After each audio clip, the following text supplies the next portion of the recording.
América Latina se ve conmovida por sucesos inexplicables que generan intriga, miedo, desconfianza, pero sobre todo, asombro.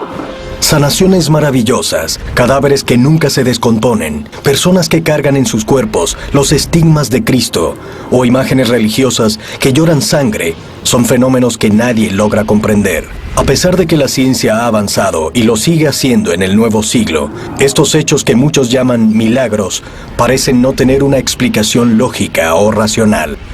Cada milagro moviliza emocionalmente a miles de personas que extreman sus pasiones, modifican sus formas de vida y hasta pierden por completo la razón. Recuerdo que le dije a la madre, Yasira, rece, porque realmente es algo muy grave. No sé si ella logrará sobrevivir. Habían colocado su camita de lado porque se estaba muriendo. ¿Conoces a Fray Galvao? Y yo dije, ¿por qué no? Yo lo voy a intentar. Y la imagen empezó a llorar y las lágrimas salen a través del vidrio. Aquí tiene 3 lágrimas que difícilmente nos regala 3 lágrimas. Sí, acaba de llorar en este momento la imagen, nomás que ya le quitamos las lágrimas. No tiene nada, mira.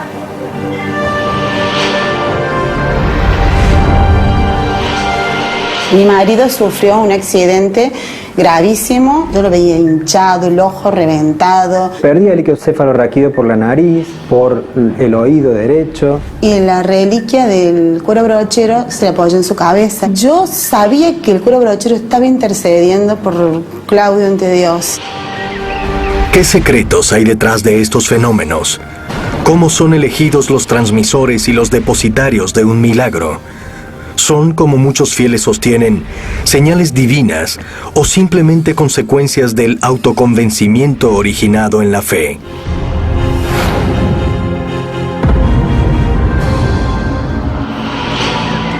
Famoso por sus supuestos poderes de cura, Fray Galvão es una de las figuras religiosas más importantes de Brasil. Fue reconocido como el primer santo del país debido a las sanaciones realizadas por sus llamadas píldoras milagrosas, una intrigante fórmula de papel embebido en la oración de sus fieles. Aquella noche tomé el comprimido y me fui a dormir. Me desperté sin dolor y sin sangrado. Según la religión católica, los santos son hombres o mujeres que tuvieron en vida algún tipo de relación especial con la divinidad y fueron distinguidos por sus virtudes y el ejemplo que dejaron a los demás. En Latinoamérica, los primeros santos reconocidos por la Iglesia fueron San Benito en Argentina, San Felipe en México y Santa María Bernarda en Colombia. Fray Galvão es un santo desde su juventud, desde niño. Era un hombre muy bueno y se sacrificaba por todos, era caritativo. Y entonces él, queriendo siempre ayudar, es que me duele la cabeza. Cuenta con mis oraciones para que no te duela la cabeza. En la Iglesia Católica, el reconocimiento de un santo ocurre luego de un largo proceso de investigación. Deben existir al menos 2 milagros comprobados. El primer milagro beatifica y el segundo lo canoniza. La hermana Celia fue la postuladora de Fray Galvão frente al Vaticano. Todo postulador tiene un médico de referencia dentro del Vaticano. Él estudia y dice cuál es la mejor. Él estudió y dijo que era la que había sucedido en el hospital Emilio Rivas, que era el de la pequeña Daniela. En el año 1990, Daniela tenía 4 años y fue internada brevemente por neumonía. En el mismo día en que salió del hospital, ella tuvo varias convulsiones. Asustados, sus padres la llevaron al puesto médico local, pero no podían imaginar la gravedad de los hechos que vendrían a seguir. Ella gritaba, unos sonidos sin sentido. No se entendía lo que decía, no eran palabras, eran solo gritos y gritos. Además de las convulsiones, Daniela no respondía a ningún tipo de estímulo. Al ser examinada, los médicos notaron que presentaba rigidez de nuca, síntoma muy común de meningitis. También tenía insuficiencia renal y su hígado estaba aumentado, lo que llevaba a pensar en un caso de hepatitis. La gravedad de su situación finalmente la llevó a un estado de coma. Cuando la vi en ese estado, recuerdo que hasta le dije a su madre, Yasira, mire, rece, porque realmente es algo muy grave y no sé si ella logrará sobrevivir. Habían puesto su camita, que era como una cuna de pequeña, de lado, porque se estaba muriendo. Al enterarse de la gravedad del estado de su sobrina Daniela, la hermana de Yasira le pide que confíe en ella y en su solución para el problema. Mi hermana me dijo, calma, porque ya yo sé lo que voy a hacer. Quédate tranquila. Atendiendo los pedidos de la tía de Daniela, Yasira le cede su permiso de visita. Aunque la niña no tenía permitido ingerir agua o alimentos, su tía le llevó a la boca un algodón humedecido con el agua bendita del santuario de Fray Galvão. Ella era mucho más valiente que yo. Yo solo lloraba. Además del agua bendita, el santuario ofrece también las santas píldoras y recomienda que su ingestión sea acompañada de las oraciones tradicionales de Fray Galvão. ¿Podrá un trozo de papel enrollado curar una enfermedad terminal como en el caso de Daniela?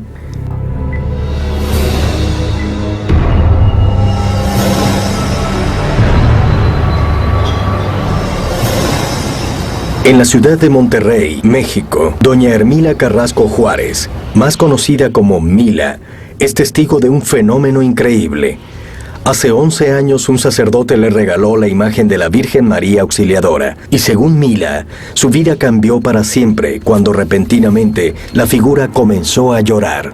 Cuando vimos brotar las lágrimas, nos quedamos muy impresionados y luego ya le llamé al sacerdote que me regaló la imagen. Él me dijo que le pusiera vidrio por los dos lados a la estampa y la imagen empezó a llorar y las lágrimas salen a través del vidrio. Los supuestos milagros asociados a imágenes religiosas abundan sobre todo en los países de fuerte tradición católica. Enigmáticas aureolas de luz que aparecen sobre la figura de Cristo, o vírgenes que lloran sangre o lágrimas, como en el caso de la Virgen Auxiliadora, no dejan de generar polémica a la hora de encontrar una explicación lógica. Los fieles de Monterrey, sin embargo, no dudan en referirse a este fenómeno como un verdadero milagro. La gente necesita un milagro porque de alguna manera no hay otra forma de entender los cambios que suceden en la vida cotidiana. Un milagro cambia la relación, cambia la angustia a una seguridad. ¿Pueden estas lágrimas ser producto de una intervención divina? ¿Cuál es la verdadera respuesta detrás del fenómeno de la Virgen Auxiliadora? Yo le dije a Dios, tú dime o mándame alguna señal si estas manifestaciones son tuyas, porque pues nadie sabe, o a lo mejor son cosas del demonio. A mí lo que me dio en ese momento fue mucha paz y mucha tranquilidad. Eso fue lo que me confirmó que eran las cosas de Dios. Mila afianzó su fe después de este acontecimiento y tomó la decisión de abrir las puertas de su casa, convirtiéndola en un verdadero santuario donde miles de personas se acercan con la esperanza de ver llorar a la Virgen y para pedir o agradecer los milagros de sanación que supuestamente realiza. Todos los días vengo a ver la imagen de la Virgen y le pido salud, que me dé fuerza, me aliento, me ánimo y me siga dando vida. Ya yo la he visto llorar, que muchos no la creen, Dios vinieron aquí. Pero eso todo se fue, me quedé yo, empezó a llorar, yo la agarré así, la Virgen estaba conmigo. El supuesto milagro de la Virgen ha tomado renombre en Monterrey. Y muchos medios se acercaron a comprobar este llamativo fenómeno, dejando registro del peregrinaje espiritual que la Virgen provoca. Cuando vi llorar a la Virgen me dio muchísima nostalgia. Estaba yo hincado frente a ella, haciendo una oración, una meditación, y empezó a llorar. Hay mucho amor en ese lugar. Yo le llamaría un santuario. Es un santuario humilde, pero al final es un santuario. Hasta la actualidad se dice que la imagen ha llorado casi a diario. Y según Mila y los devotos que visitan el santuario, las lágrimas que la Virgen derrama despiden un agradable perfume a rosas y tendrían un poder curativo. Y me ha tocado verla llorar muchas veces. Una vez andaba muy malo y le pedí que me sanara de un mareo muy feo que me llamaban, entonces que me dan. Y vine y me postré, le pedí que me sanara. Cuando me levanté sentía mucha agua aquí, yo creía que era saliva, pero no, era aceite que emana la Virgen. Lo levanté con esos algodones. Todo ese aceite huele a muchas rosas y para otro día, para la gloria del Señor, sané. Nosotros esos algodones se los regalamos a las personas y cada quien se los lleva y pues lo puede usar como como ella lo necesite. Si tú me preguntaras si es solamente un tema de fe o es también un tema psicológico, yo te diría que son ambos. ¿Existe una fuerza mental capaz de generar estas curaciones a través de la fe? ¿O realmente las lágrimas poseen un poder sanador? Carmen, una bioquímica que hace unos años tuvo la oportunidad de analizar las lágrimas, describe resultados sorprendentes. Hola Mila. Adelante. ¿Cómo estás? Las tratamos con diferentes alcoholes, diferentes reactivos, y para la sorpresa de nosotros aparecían muchas cruces y como bebés envueltos, como cuando se los entregan a las mamás recién nacidos. Y desde ese día, año del 99, vengo todos los días. Si fuera real el fenómeno, también habría que verlo como la acción de Dios que se manifiesta. La religión católica a través de los tiempos sostiene que Dios se ha dado a conocer de muchas maneras con el fin de comunicarse con los seres humanos. El descubrimiento de la sábana santa, una tela donde se ve la imagen de un hombre que presenta marcas y traumas físicos propios de una crucifixión, quizás sea la reliquia más estudiada de toda la historia. Estudios científicos determinaron que la tela data de la Edad Media. Sin embargo, algunas autoridades religiosas sostienen que el sudario es la tela que se colocó sobre el cuerpo de Jesucristo en el momento de su entierro, y que el rostro que aparece es el suyo. ¿Cuál es la verdadera explicación a estos fenómenos? ¿Son la prueba de la existencia de Dios?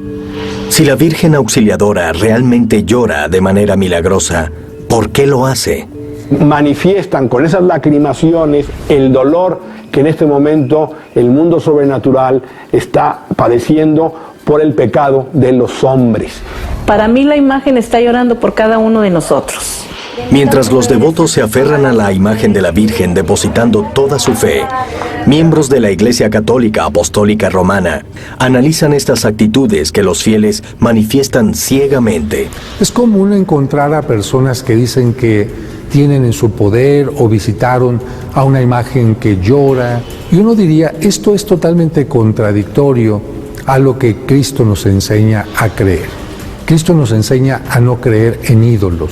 Cuando viene algún sacerdote y le toca ver la manifestación, ellos lo único que nos dicen es que todo esto se tiene que esperar, porque la iglesia es muy cautelosa y tienen que investigar todo muy a fondo.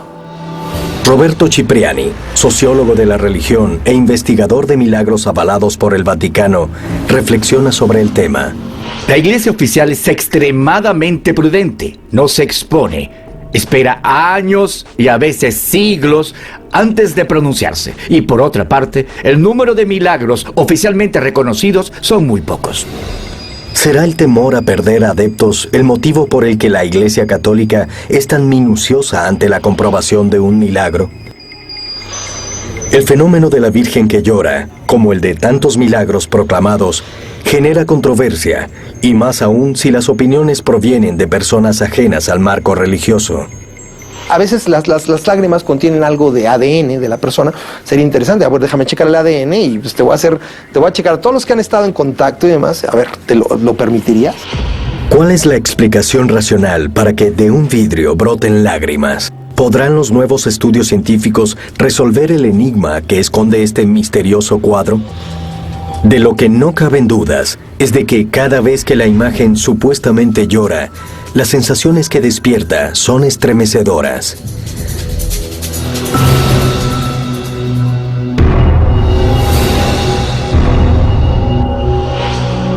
En la ciudad de São Paulo, Brasil, la figura de Fray Galvão despierta en sus devotos una fe incondicional.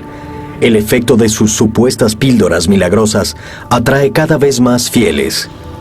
Según la leyenda, parte de la vestimenta franciscana de Fray Galvão era un cordón atado a la cintura.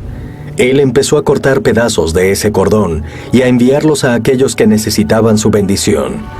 El pedido por esos fragmentos se hizo cada vez mayor, lo que lo llevó a implementar las santas píldoras.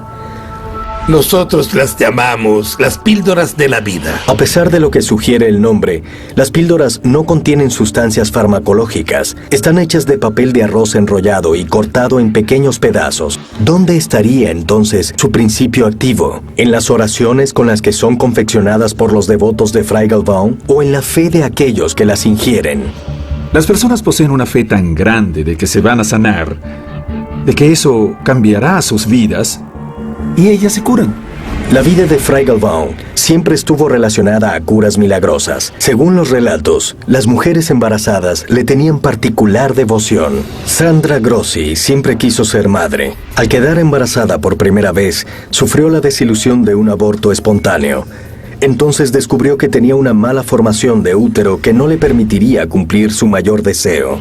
Llegué a preguntarme por qué yo, tantas mujeres deseando nunca tener hijos, y yo queriendo ser madre y no podía. ¿Por qué? ¿En qué me había equivocado para merecer eso? Sandra retoma su vida normal. Decide adoptar una niña, quien hoy es su hija Isabela. Años más tarde, inesperadamente, empieza a tener pérdidas y sentir fuertes dolores. Al consultar con su médica, se encuentra con una noticia sorprendente. Cuando fui al médico me dijo, felicitaciones, estás embarazada. Y yo dije, ¿cómo? La noticia del embarazo de Sandra genera mucha preocupación. El nuevo embarazo ya le provocaba, como los anteriores, sangrados y mucho dolor. Una amiga de su mamá se entera del problema y le recomienda las famosas píldoras de Fray Galvão. Aquella noche tomé el comprimido y me fui a dormir. Me desperté sin dolor y sin sangrado. Al ver que su primer pedido había sido prontamente atendido, Sandra pasa a confiar en que Fray Galvão puede ser capaz de realizar el mayor sueño de su vida, ser madre. ¿Tendrán estos pequeños rollos de papel el poder para revertir un cuadro tan determinante como el de Sandra?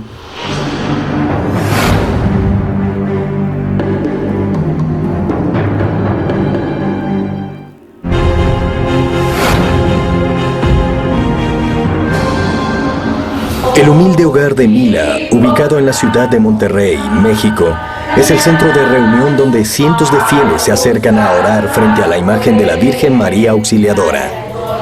Los devotos afirman que la Virgen llora lágrimas con un poder sanador.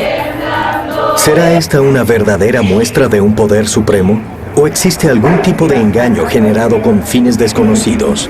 Sí, acaba de llorar en este momento la imagen, nomás que ya le quitamos las lágrimas. No tiene nada, mira.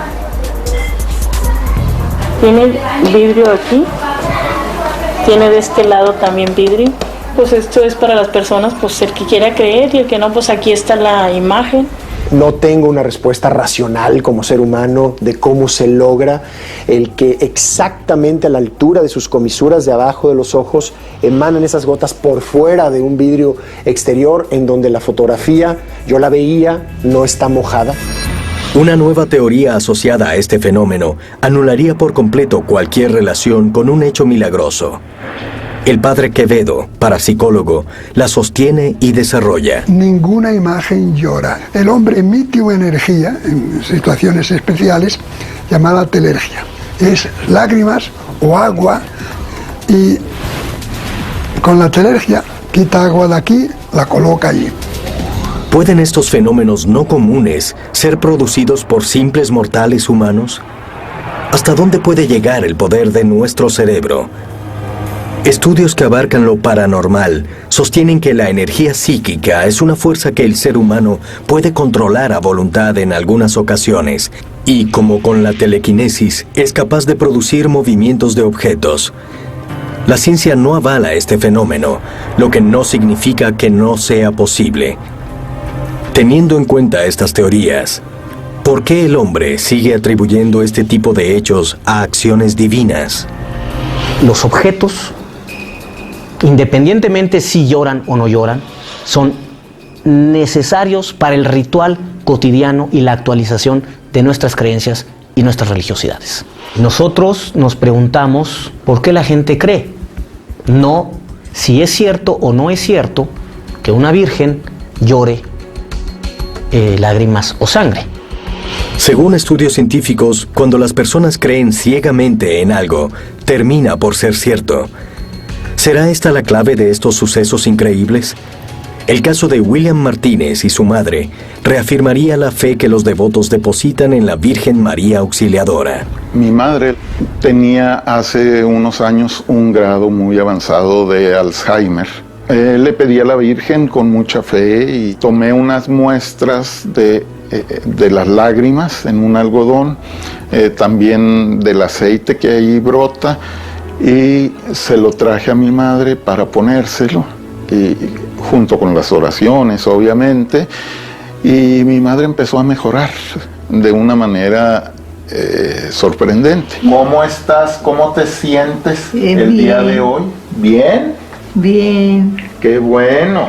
Pero la esencia, la raíz de todo, son definitivamente las oraciones. Es muy común escuchar de boca de los fieles que Dios canaliza su poder a través de personas u objetos con el fin de producir milagros. Pero, ¿cuánto hay de cierto en esta afirmación? ¿Sería correcto pensar que son los mismos devotos los generadores de este poder? Recordemos que en esos procesos de sanación hay siempre algo de sugestivo en lo mental. El proceso de creer es un componente fundamental para la cura. Cuando una persona cree algo de su vida que no corresponde necesariamente a la realidad, y es eso el foco del conflicto, la sugestión, por lo tanto, sí puede llegar a sanar. Desde el plano científico, los argumentos parecen desequilibrar la balanza, dándole mayor peso al costado racional por sobre cualquier creencia relacionada con la fe. Sin embargo, nuevos fenómenos se hacen presentes en el santuario de Mila y junto con ellos aparecen nuevas incógnitas. Mi esposo fue el primero que se dio cuenta porque se estaba cepillando los dientes, entonces me dijo que había un aroma de rosas muy especial. Fui y en un pedazo de espejo que estaba ahí roto en el baño estaban unas letras que decía "Quiero rosas". Mila no dudó en atender ese pedido y colocó rosas sobre el altar donde se encuentra la imagen de la Virgen. Para su asombro, al día siguiente juntó los pétalos caídos en el suelo y distinguió sobre ellos imágenes de Cristo y de la Virgen María. Mira, mientras voy a checar estos pétalos porque siempre yo los reviso y a veces aparecen las imágenes. Vamos a ver en este momento, a ver si se forma alguna imagen. Se está empezando ahorita a formar en este momento un rostro de Cristo. Se empieza a hacer la corona y ahí ahorita se le están formando los ojos y ahorita se le está viendo la nariz. Alguien pensaría, ¿por qué aparecen esos lugares tan insólitos? ¿Por qué no se aparece en la iglesia? Porque lo divino no está ceñido solamente a lo institucional. La imagen de la Virgen, según Mila, también aparece sobre el piso. Por los poros del cemento asegura que salen pequeñas gotas de algo parecido a aceite, dando forma a la figura. La propietaria humedece el suelo para que la silueta de la Virgen se vea mejor. Mira, esta imagen cuando ya se empiezan a manifestar en los pétalos, lo que yo hago es ir hacia la Biblia y ahí los dejo y otro día los checamos. Algunos detractores, lejos de expresar asombro ante estos hechos, desacreditan cualquier teoría relacionada con acciones divinas y no dudan en fundamentar su postura. Que la mente nos engaña, nos juega trucos, precisamente por esta adaptación a reconocer patrones. Entonces la gente ve una silueta y dice, es la Virgen. Es un efecto que se llama pareidolia. ¿Sí? Uno reconoce patrones y observa algo, ¿no? Cuando, si fueran realmente milagros, pues estaría perfectamente definido, ¿no? Hasta en 3D, con colores, algo más interesante que pueda hacer el creador del universo. ¿Son estas figuras signos de un poder supremo? ¿O tan solo son producto de la casualidad? Y de ser así, ¿qué las genera? Nuevos estudios científicos intentarán descifrar qué hay detrás de la imagen de la Virgen y sus supuestos fenómenos.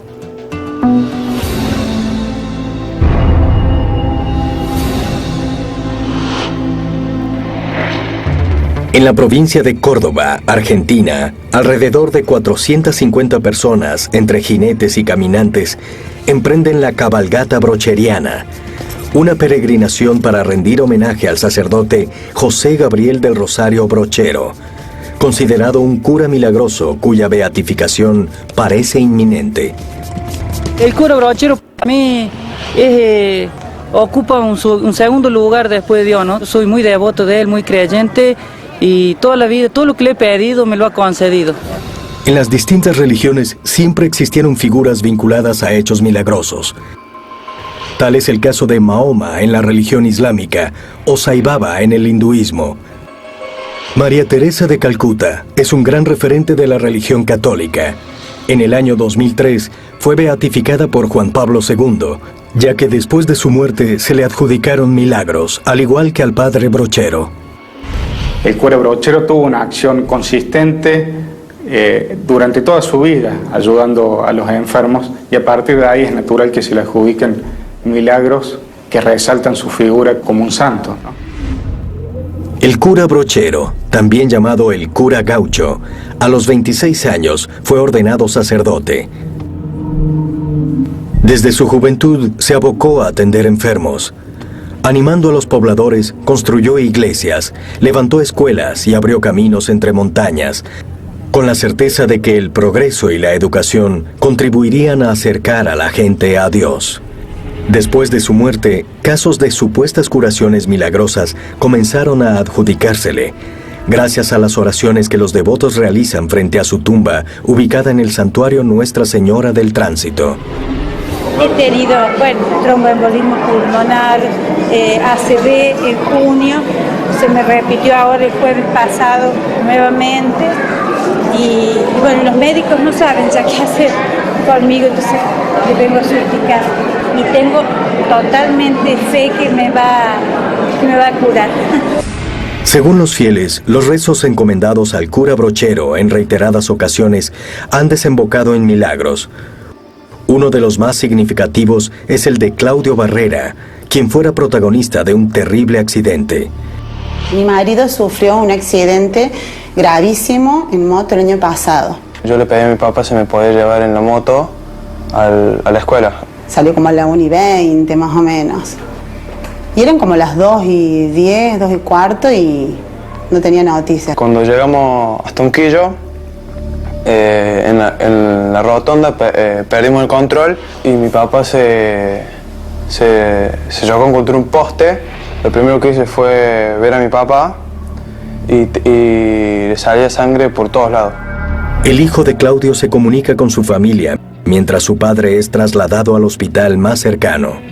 Cuando llego, él estaba en un pasillo, yo lo veía hinchado, el ojo reventado, le salía sangre de la nariz, de las orejas, estaba todo raspado, como que temblequeaba. Abre justo la puerta del médico del Hospital San Roque y me dice, señora, ¿usted es la esposa? Sí, le digo, ¿qué pasa? Me dice, está muy grave, le hemos hecho una tomografía. Y encontramos que tenía un daño fundamentalmente en el ojo y la órbita del lado derecho, que incluía múltiples fracturas, tanto en la órbita como en la base del cráneo, con parálisis de la cara y con parálisis de la mitad derecha del cuerpo. El cuadro de Claudio era crítico. Después de reiteradas convulsiones entra en coma. Deja de responder órdenes, permanece inconsciente y sus problemas respiratorios se agudizan. A nivel pulmonar, lo que se observa es una contusión pulmonar que afecta sobre todo el vértice del pulmón derecho. El doctor, muy preocupado, me dice, mire, gravísimo, que el cerebro se había comenzado a inflamar y que esto no era bueno. Perdía el líquido cefalorraquídeo por la nariz, por el oído derecho. Yo le digo, doctor, ¿qué pronóstico hay? Y él me corta, ¿no? Y nada más me dice, mira querida, si me vas a preguntar si puede morir, te digo que sí, puede morir. Claudio estaba al borde de la muerte y clínicamente había muy pocas posibilidades de sobrevivir. ¿Cómo influenciaron las plegarias que la familia de Claudio hizo al cura Brochero?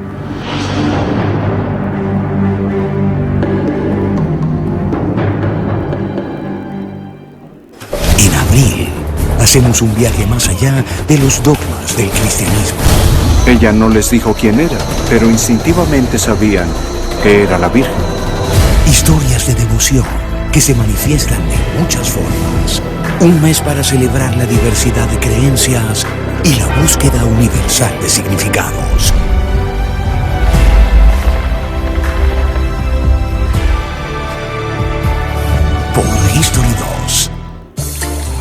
Hay placeres que superan la razón.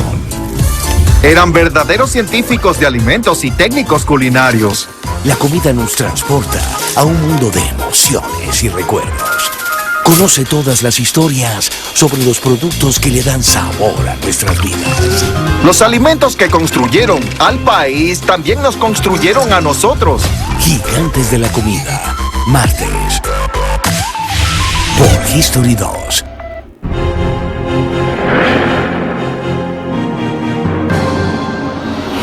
Desde hace 15 años, el tradicional homenaje que la comunidad católica le rinde al cura Brochero denota una auténtica demostración de fe. El sacerdote recorría largas distancias a mula durante varios días para llegar a todos los rincones de su extenso curato. Los fieles, durante 5 días, transitan los mismos senderos utilizados por el cura para atravesar las sierras grandes de la ciudad de Córdoba. Bueno, es un homenaje al padre gaucho que ha pasado tantas veces esta sierra, que está bueno porque, en definitiva, ha sido muy milagroso con muchas personas. En este momento lo estoy haciendo pidiendo por mi madre porque tiene cáncer y bueno, es cuestión de fe y de creer, ¿no es cierto? Es en los momentos ante la enfermedad o ante la muerte cuando el hombre busca siempre un milagro. Cada supuesto milagro realizado por el cura es agradecido por los peregrinos una vez que llegan al santuario de Villa Cura Brochero, nombre que el lugar adoptó en honor al llamado cura sanador. Los peregrinos que acuden a un santuario y piden a la deidad que le cumpla un milagro, realmente están recorriendo un camino que parecería a veces más sencillo que el camino que los llevaría, por ejemplo, a un consultorio. ¿Son estas sanaciones realmente producto de un milagro? El Vaticano estudia la posible intervención del sacerdote en hechos milagrosos que, de confirmarse, permitirán la beatificación del cura gaucho. El caso de Claudio Barrera y su sorprendente desenlace también daría muestras de la intervención de Brochero. Mi tía me entregó una reliquia del cura Brochero. Yo entré con la reliquia y lo vi a él, estaba lleno de tubos, cables por todos lados. En las siguientes 24 horas, Claudio empeora. Y recé. Y en la reliquia del cura Brochero se le apoyó en su cabeza, que es donde el médico me había dicho realmente que estaba, digamos, lo más grave.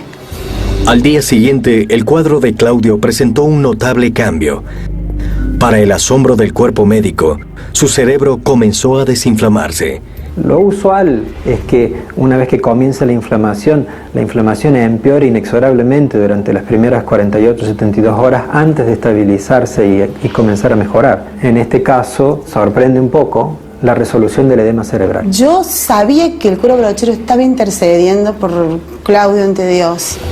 En cada parte del cuerpo de Claudio que presentaba una complicación, su mujer colocaba la estampa de Brochero e inexplicablemente al siguiente día esa anomalía desaparecía. Después de 15 días de inconsciencia, Claudio finalmente despertó. Y cuando me despierto, me veo así y digo, ¿qué me pasó? ¿Qué hago acá? Cuando entré a verlo, me agarró de la mano fuerte y bueno, ahí fue cuando le mostré la estampita con la imagen del cura Brochero, la reliquia, y le digo, ¿sabes quién está acá? Entonces le digo, ¿cómo lo voy a conocer si estuve charlando con él acá? Y le digo, acá no hay nadie, Claudio, le digo. No, le digo, estuve con Brochero charlando acá. Y él me dijo, bueno, tenía que tener más cuidado, che, no puede andar así. Y yo no supe qué contestar, le dije, no sé. Lo recuerdo parado al lado de mi cama y en un abrir y cerrar de ojos me encuentro con Cecilia. ¿Pudo la devoción hacia el cura Brochero, sumado a un posible estado de confusión al despertar del coma, ser el motivo de la aparición que Claudio asegura haber visto? De ser así, ¿qué explicación tiene su asombrosa recuperación? Estoy convencido a esta altura que lo que me pasó es un milagro. Sanaciones repentinas de difícil explicación como la de Claudio suelen relacionarse a milagros fundamentados en el poder de la oración. Entre médicos y terapeutas es cada vez más común considerar el rezo y la meditación como herramientas beneficiosas para el paciente. Y en el caso de esta relación entre religión y ciencia, entre fe y razón, en realidad ya hay una especie de complementariedad. Se puede pedir y buscar la salud en muchas cosas, en muchos lugares, pero si no crees, estás perdiendo el tiempo. De lograr la beatificación del cura Brochero, el próximo paso sería la santidad, para lo cual se requiere un segundo milagro. El caso de Claudio fue postulado para esto. ¿Servirá este testimonio para lograr que el cura Brochero se convierta en santo?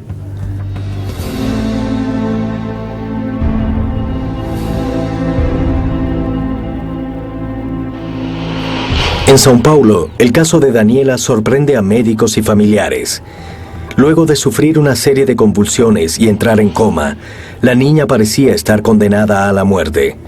En un acto desesperado de amor y mucha fe, su tía le moja los labios con un algodón con agua bendita del santuario de Fray Galvão. A partir de ahí, Daniela empieza misteriosamente a recuperarse. Luego de unos días en terapia intensiva, ella dejó de gritar y solo pedía agua. Luego de salir del estado de coma, Daniela sigue internada hasta tener el alta definitivo.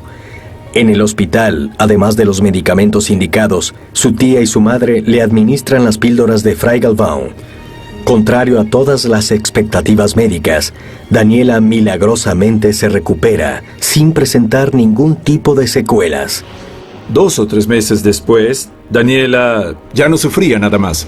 A 12 años de esta dramática historia, Daniela todavía se asombra de saber que fue protagonista de una recuperación tan sorprendente.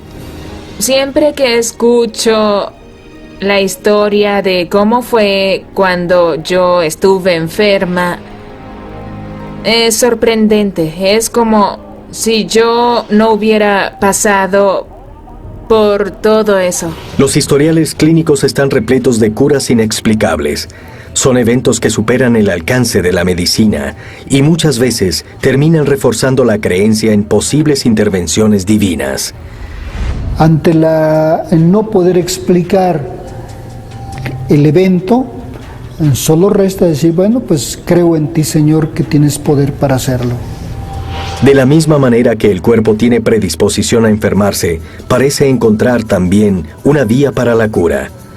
¿Podrá la ciencia algún día encontrar la explicación para este fenómeno? Cuando notamos que tuvimos una intervención divina directamente ligada a lo que estábamos haciendo, entonces pensamos que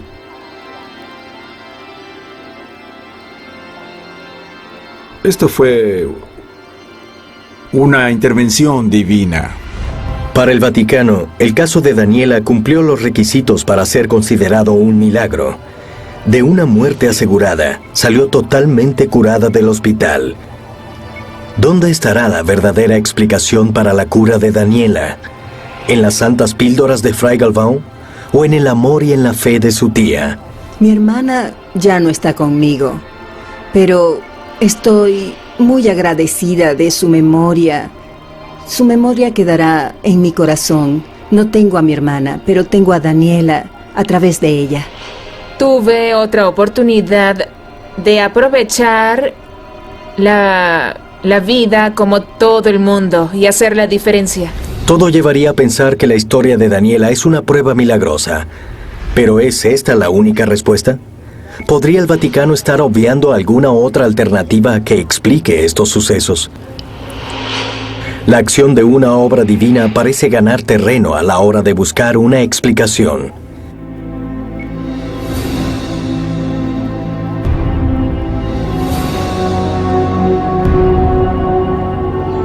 Los devotos de la Virgen Auxiliadora profundizan su creencia ante cada supuesta señal milagrosa que encuentran en el santuario de Mila. Quizás se trate de la casa más misteriosa de todo México, y nadie quiere irse de allí sin llevarse una prueba de fe. En el momento en que levantó Mila el pétalo, se estaba empezando a formar el rostro de nuestro Señor. Nosotros sentimos que todo es a través de Mila. Voy a revisar un pétalo que pusimos ayer en la tarde. Vamos a ver qué es lo que se siguió manifestando. Ahí está la imagen. Se ve la imagen de Jesús. ¿Pudo el azar provocar imágenes tan perfectas en repetidas ocasiones? ¿Es posible que estas figuras sean producto de una manipulación? Estudios científicos intentarán comprobar la presencia de un verdadero fenómeno sobrenatural o un auténtico fraude.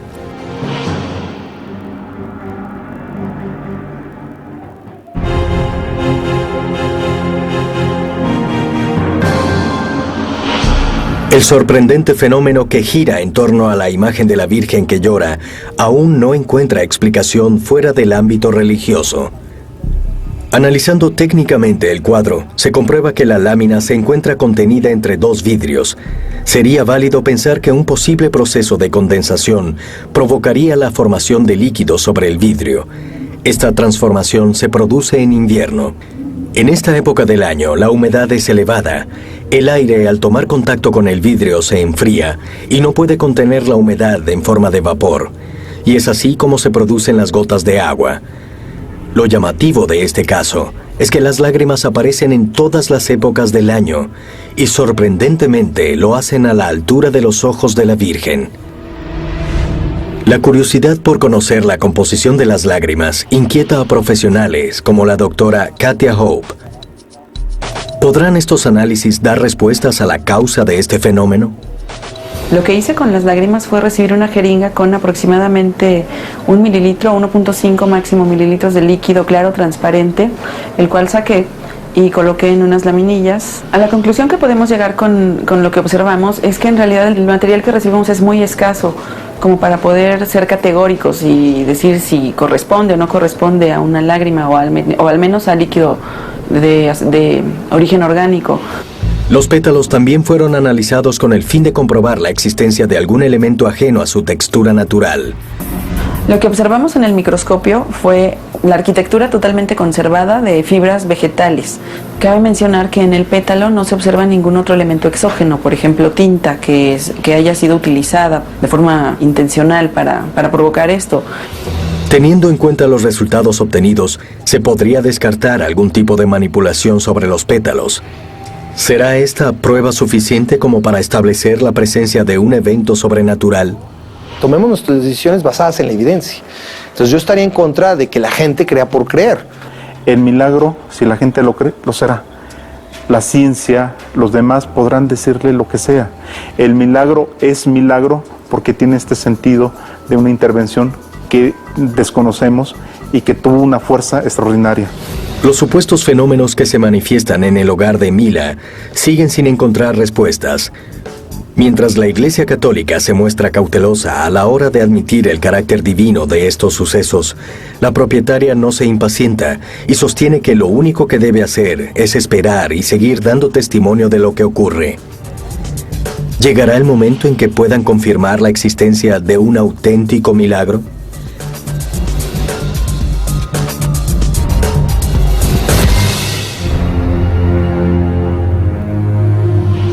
En Brasil, miles de fieles recurren a las píldoras de Fray Galvão en búsqueda de sanaciones milagrosas. ¿Habrá algún elemento en su composición que produzca esas curas? ¿Qué resultado darán los análisis realizados entre un papel común y una de las llamadas píldoras de Fray Galvão? La diferencia encontrada entre la muestra del papel y la muestra del comprimido de Fray Galvão fue la presencia de calcio en el papel, característico de los puntos blancos, y la ausencia en el espectro del comprimido de Fray Galvão. El estudio arrojó una única diferencia entre la píldora y la muestra de papel. El doctor Adilson Brandão realiza una segunda prueba para verificar la composición química de ambos papeles. Esta aquí. Esta de arriba es la muestra de Fray Galvão, que es el comprimido de papel, y esta es la muestra en blanco. Está indicando que esas dos muestras son similares. Las mismas bandas vibracionales que aparecen en una, aparecen en otras también. La técnica posee una limitación en verificar, por ejemplo, una cantidad de elementos o de sustancias que sabemos que pueden tener algún efecto terapéutico. El misterio que esconden las píldoras de Fray Galvão parece no encontrar respuestas concretas, y casos como el de Sandra confirmarían, según los fieles, un sorprendente poder curativo. ¿Cómo es posible que un simple papel grabado logre sanaciones? Avanzar en el proceso de su santificación y canonizarlo, un segundo milagro necesitaba ser comprobado por la Iglesia. Y la Iglesia, si va a canonizar a una persona, busca la santidad, el heroísmo, etc. Nunca van a canonizarlo por esas cosas que el pueblo dice, sino porque es santo. Ahora para la canonización teníamos que esperar un segundo milagro. Y ese segundo milagro es el de Sandra, con su bebé. Con su esperanza renovada, Sandra se aferró a las santas píldoras para llegar al término de su embarazo. Todo lo que mi doctora decía que podría ocurrir, yo recurrí a las píldoras de Fray Galvão y no sucedía nada negativo. A pesar de no sentir más dolores, Sandra tuvo que ser monitoreada durante todo el embarazo. Con 28 semanas de gestación fue internada, corriendo el riesgo de perder su bebé y su propia vida. Finalmente pudo completar las 32 semanas y luego de una delicada cirugía nació su hijo Enzo. Yo no escuchaba nada hasta que escuché un llanto, que fue el llanto más lindo de mi vida. Yo sé que Sandra vivió. No sucedió nada de lo que estaba previsto y el bebé se recuperó. Hoy es un niño bonito. Él nació en 1999 y hoy tiene 12 años. Estoy segura de que existen los milagros. Y mi hijo Enzo es la prueba de ello. Gracias a las píldoras de Fray Galvão, hoy tengo una familia. Y soy muy feliz. Sandra cree firmemente en el poder de las llamadas píldoras milagrosas. ¿Podrá algún día el avance tecnológico concluir que la fe es la sustancia que explica estas curas? ¿O encontrará otra explicación racional? La ciencia en este momento no intenta descalificar los milagros, al contrario, intenta explicarlos. La fe está por encima de este tipo de cosas. La fe está incluso por encima de milagros. ¿Los milagros se generan a fuerza de fe? ¿O es la fe la que termina realizando un milagro? Esta parece ser la eterna disyuntiva de fieles y miembros de entidades religiosas. Por otro lado, la ciencia intenta dar explicaciones lógicas a hechos que no dejan de despertar asombro. Desde el principio de los tiempos, el hombre tiene la necesidad de entender todo lo que lo rodea. Sucesos que sobrepasan los límites de lo natural son el motor que nos impulsa a querer descifrar el origen de nuestra propia existencia. Nuevos casos serán estudiados. Nuevos testimonios serán las pistas de este camino desconocido. ¿Bastarán estas pruebas para lograr encontrar estas eternas respuestas?